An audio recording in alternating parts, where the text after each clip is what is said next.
आजच्या या जनसंवाद दौऱ्याच्या निमित्तानं इथं उपस्थित शिवसेनेचे पक्षप्रमुख माननीय उद्धवजी ठाकरे साहेब, शिवसेना नेते माननीय खासदार संजयजी राऊत साहेब, आपले लोकप्रिय आमदार माननीय गडाख साहेब, उपस्थित या जिल्ह्यातील सर्व मान्यवर, वाकचौरे साहेब, गाडेकर सर, खेवरे नाना, उपस्थित मान्यवर माता भगिनी आणि बांधवांनो, काल आमच्या संभाजीनगरात हा जनसंवाद दौरा होता. आज नगर जिल्ह्यात आलेला आहे.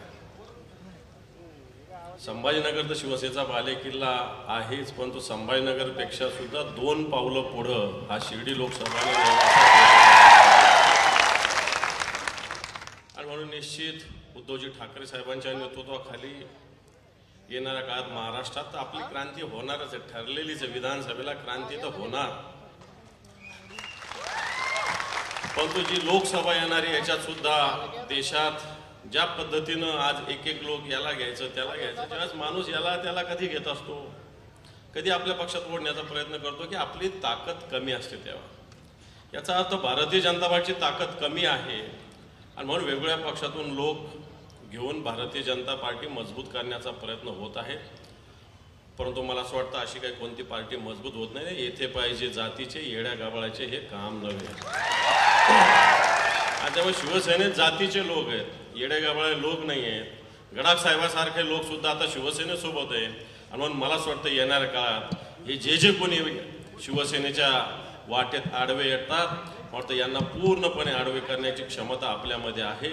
आजचं राज्याचं सरकार ज्या पद्धतीनं काम करतं, शेतकऱ्याच्या हिताचं कुठंच काम होत नाही. शेतमालाला भाव नाही, महागाई गगनाला भिडलेली आहे. आज ज्या ज्या वस्तू आहेत, एखादं साधं दूध घेतलं, इथे पाण्याची बाटली आपल्या टेबलवर, पाण्याची बाटली घेतली तर ती 30 रुपयाला आहे आणि दूध 22 रुपये लिटरने खरेदी केलं जातं. याची स्थिती आहे. सरकार 36 रुपये दुधाला भाव जाहीर करतं, प्रत्यक्षात 22 रुपये, 23 रुपये, 24 रुपये, 25 रुपये सुद्धा दुधाला भेटत नाही. आपलं दूध स्वस्त आहे पण पाण्याची बाटली 25 रुपयाला आहे. अशा प्रकारची स्थिती आहे. असं असताना मला वाटतं शेतकऱ्यांना ज्या पद्धतीनं नुसती मदतीची घोषणा केली जाते, कांद्याची परिस्थिती तशीच, कापसाची परिस्थिती तशीच, सोयाबीनची तशी, ऊसाची सुद्धा तशीच आहे. आज अशा पद्धतीनं कारखान्यांना सुद्धा अडचणीत आणण्याचं काम केलं जातं. वेगवेगळ्या पद्धतीनं कारखान्यावर अवलंबून असलेले उद्योगधंदे बंद करण्याचं सरकार प्रयत्न करतं. आणि म्हणून हे सरकार शेतकऱ्याचं नाही, हे सरकार कष्टकऱ्याचं नाही, हे ते मोठ्या मोठ्या उद्योगपतींचं सरकार आहे. कॉर्पोरेट टॅक्समध्ये कपात केली सरकारने मागच्या बजेटमध्ये. कॉर्पोरेट टॅक्समध्ये कपात करून ज्या पद्धतीनं उद्योजकांना ज्या पद्धतीनं फायदा मोठ्या मोठ्या उद्योगपतींना मिळाला, जर तो फायदा या हिंदुस्थानला शेतकऱ्याला दिला असता तर 3दा कर्जमाफी होऊ शकली असती. अशा प्रकारची स्थिती, परंतु शेतकऱ्यांशी या सरकारला देणं घेणं नाही. आज दिल्लीच्या सीमेवर सुद्धा शेतकरी जाऊन थांबलेले आहे.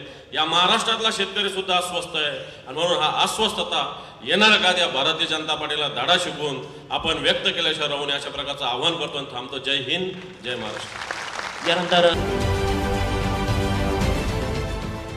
देश विदेशातील प्रत्येक घडामोडींचे लाईव्ह अपडेट मिळवण्यासाठी आता साम टीव्हीच्या सर्व सोशल मीडिया प्लॅटफॉर्मला लाईक, फॉलो आणि सबस्क्राईब करा. तसंच सर्व नोटिफिकेशनसाठी बेल आयकॉन प्रेस करायला विसरू नका.